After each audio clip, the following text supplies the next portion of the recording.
लेकिन आप ख़ुद भी किसी ज़माने में जर्नलिस्ट रहे हैं, एंकर भी रहे हैं, आपसे बड़ी तवक्कुआत थी और ख़ुद आप ज़ाती लिहाज से सबसे ज़्यादा लिबरल भी है, मज़हब और इस तरह के हसास मामलात से मुतालिक भी अपने खुल के राय का इजहार करते हैं। तो हमें तवक्को और डिसेंट के ऊपर भी, अच्छा, हमें ये तवक्को थी कि भाई आपके पास इख्तियार आएगा, अगर आप बाइख्तियार भी है और आप इन्फॉर्म भी है।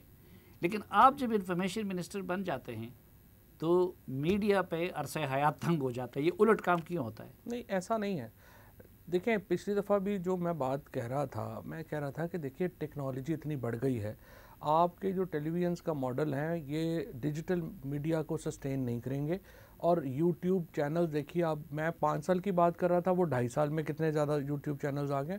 मैं उसकी मॉडर्न, लेकिन इस बार तो खैर पिछली दफ़ा से मैंने सीखा है और मैंने ये देखा है कि हमें मीडिया को बहरहाल सपोर्ट की ज़रूरत है। और इसलिए हमने अब तक, जब से मैंने ये गवर्नमेंट ली है, अबाउट 60 करोड़ रुपया, ईद से पहले हमने तकरीबन जो है वो 35-40 करोड़ रुपया हमने उस वक्त जो है वो अदा किया मीडिया को, ताकि ईद के ऊपर किसी को प्रॉब्लम ना हो। और उसके बाद आकर अब भी हम 10-15 करोड़ रुपया अब भी हमने ये जारी किया है मीडिया को, ताकि ये जो सपोर्ट है हमारी वो हम एकदम विड्रॉ ना करें। और जो वर्कर्स हैं मीडिया के लोग, चार्ज लिया तो अभी 2 महीने नहीं हो गए, 2 जर्नलिस्टों को, एक को गोली मारी गई और एक को ऐसे मारा पीटा गया।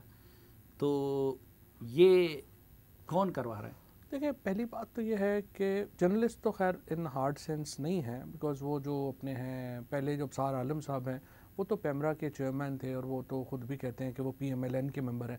तो आप ये कह सकते हैं कि एक जो साबिका एक पॉलिटिकल कारकुन को और दूसरे जो हमारे यूट्यूब एक में ये तो हम तफरीक कर रहे थे, लेकिन हर शहरी को जान माल इज़्ज़त को तहफ़्फ़ुज़ देना रियासत का फ़र्ज़ है। अब मैं इसकी तरफ ही आ रहा था।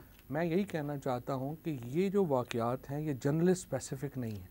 ये वाक़यात ऐसे ही हैं जैसे यहाँ पे शहरियों को ख़तरे हैं। पाकिस्तान के अंदर हम जब जर्नलिस्ट्स को कहते हैं कि बड़ा ख़तरा है और लोग जो हैं वो यहाँ पे उनको जो है वो उनके साथ वाक़यात हुए हैं, हम मीडिया का चूँकि एडवांटेज है, आप मीडिया पे बैठते हैं, आप बड़ा आप पॉलिटिकल पार्टी में भी थे और टीवी प्रोग्राम भी कर रहे थे, अखबार में भी लिख रहे थे, हमने उसके साथ आपको जर्नलिस्ट तस्लीम कर लिया। नहीं, मैं तो कभी खुद मैं तो और अफसार आलम रिटायरमेंट के बाद भी आप उसको जर्नलिस्ट तस्लीम? मैं तो, मुझे तो पता नहीं आपने क्यों जर्नलिस्ट तस्लीम कर लिया। मैं तो नहीं था, ना मैं हूँ।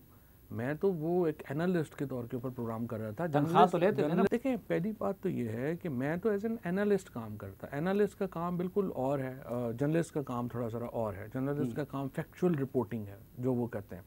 अच्छा, दूसरी जो इम्पॉर्टेंट बात मैं आपसे ये कहना चाहता हूँ कि जो आप मिक्स कर देते हैं ना कि जर्नलिस्टों को पाकिस्तान में बड़ा ख़तरा है, ये पाकिस्तान में एक वक्त में सारे शहरियों को ख़तरा रहा है। यहाँ तो देखिए बेनज़ीर भुट्टो शहीद जैसी जो वज़ीर आज़म हैं वो शहीद हो गई, उनके ऊपर टेररिस्ट अटैक हुआ। 70,000 आपसे ज़्यादा हमारे यहाँ जो वॉर ऑन टेररिज्म में जो हम पे गुजरी, वो आपसे ज़्यादा कौन जानता है? नहीं, वो तो सबसे ज़्यादा थ्रेट भी मैंने फेस किए हैं। लेकिन ये क्या होता है कि जो आपका क्रिटिक होता है उसी पे नहीं, ये आप मुझे इन 3-4 सालों में प्रो गवर्नमेंट किसी एक एंकर, किसी एक ब्लॉगर, किसी एक जर्नलिस्ट पे बता दे कि उन पे क्यों नहीं होता?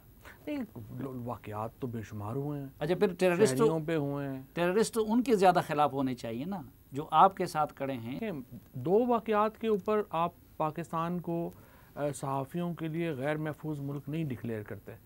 जब वो सहाफ़ियों का, मैं सिर्फ फ़र्क ये डालना चाहता हूँ कि ये जो ज़्यादातर जिसके ऊपर वेस्टर्न मीडिया खेलता है और डिक्लेयर करता है कि पाकिस्तान को सहाफ़ियों के लिए को बड़ा ख़तरनाक जगह है, वो जो सहाफ़ी जिनको नुकसान पहुँचा है उनको एक बैकग्राउंड में नुकसान पहुँचा है।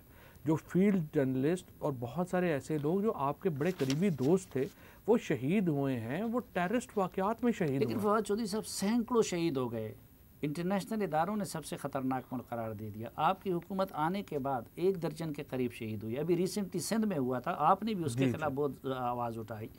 फिर ये कि किसी केस का ताक़ुब नहीं होता, बाकी दुनिया में भी होते हैं लेकिन रियासत ऐसा नहीं है ना। ये देखिए, मैं यही प्रॉब्लम आ रही है, प्रॉब्लम ये आ रही है, आप 97% केसेस जिनमें पता है एग्जैक्टली कि हमें बैकग्राउंड क्या हुआ, लोग मारे गए, हम उन 97% केसेस को तो इग्नोर कर देते हैं। जो 3% केसेस हैं जिसके ऊपर इन्वेस्टिगेशन कंक्लूड नहीं होती, उनको लेके हम इदारों के पीछे पड़ जाते हैं। ये परसेप्शन जो पाकिस्तान की बना दी है, जिसमें पाकिस्तानी मीडिया का अपना बहुत बड़ा रोल है, उन्होंने इंटरनेशनल मीडिया के सामने जो पाकिस्तान की जो परसेप्शन बना दी है वो ये बना दिया है कि ये जो सारे लोग यहाँ पे शहीद हुए हैं, ये जो लोग जो मारे गए हैं, ये सहाफ़त में एस्टेब्लिशमेंट को चैलेंज करते हुए इनके साथ ये हुआ। ऐसा नहीं था।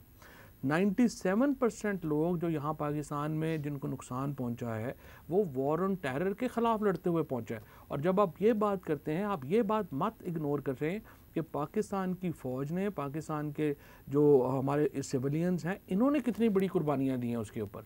तो ये जब हम मिक्स कर देते हैं, अमेरिका का डैनियल पर्ल इधर मरा है, आज तक वो उसका ताक़ुब कर रहे हैं। अभी आप देखें कि अदालत से उसका कातिल छूट गया तो अमेरिकी उसके पीछे पड़े हुए हैं। आप मुझे बता दीजिए, मसलन अगर असल कल्प्रिट सामने लाए जाएं कि भाई वो मिलिटेंट है, वो क्या है। 100% आपसे मुत्तफिक हूँ। तो इसीलिए मैंने आईजी इस्लामाबाद को मैंने कहा है अपने ऑफिस को कि उनको बुलाएं और एक रिपोर्ट हम पूरी उनसे मुरतब करें कि कितने जर्नलिस्ट के ऊपर हमले हुए, कितने लोग पकड़े गए और जो नहीं पकड़े गए उनके खिलाफ आपकी इन्वेस्टिगेशन किस स्टेज के ऊपर। लेकिन आपने तो इंक्वायरी और उससे पहले मालूमात से पहले असद तूर पे ये इल्ज़ाम लगा दिया कि ये लोग जो है बाहर पनाह लेने के लिए इस तरह करते हैं। तो असद तो यहाँ पे है, मैंने तो कोई इल्ज़ाम नहीं लगाया। नहीं, आपने कल BBC पे कह दिया ना कि ये लोग वेस्ट में पनाह लेने के लिए इस तरह के ड्रामे रचाते हैं। नहीं, मैंने ये कहा कि माजी में बहुत सारे जो सो कॉल्ड जर्नलिस्ट थे उन्होंने ड्रामा किया और उसके बाद बाहर उन्होंने इमिग्रेशन मिल गई, और आपको भी पता है कि मिल गई। मसलन तहा सदीकी है, वो कहाँ बैठे हुए हैं अभी। गुल बुखारी कहाँ पे बैठी हुई हैं अभी। इसी तरीके से जो बाकी और लोग हैं, कोई जर्मनी में बैठा हुआ है, कोई अमेरिका में बैठा हुआ है, लेकिन आमिर मीर तो इधर बैठा हुआ है, मतीउल्लाह जान तो इधर बैठा हुआ है, असद तूर तो इधर बैठा हुआ है, और ना जाएंगे कहीं। मतलब पता नहीं जाएंगे नहीं जाएंगे, लेकिन ज़बरदस्त अगर यहाँ बैठे हुए। लेकिन आपने अभी फरमाया कि इस मरतबा आप बाइख्तियार भी है और बाखबर भी हैं, तो चलो इसकी तो अभी तहकीकात होनी है ना। तो आप कौम को बता दीजिए कि भाई ये मतीउल्लाह जान के साथ किसने किया था। देखिए, मैंने आपको एग्जैक्टली यही कहा है कि मैंने IG इस्लामाबाद को कहा है एक तफसीली रिपोर्ट इस हफ्ते हमें आकर के दें, और वो रिपोर्ट जो है वो फिर हम आपके सामने रख देंगे।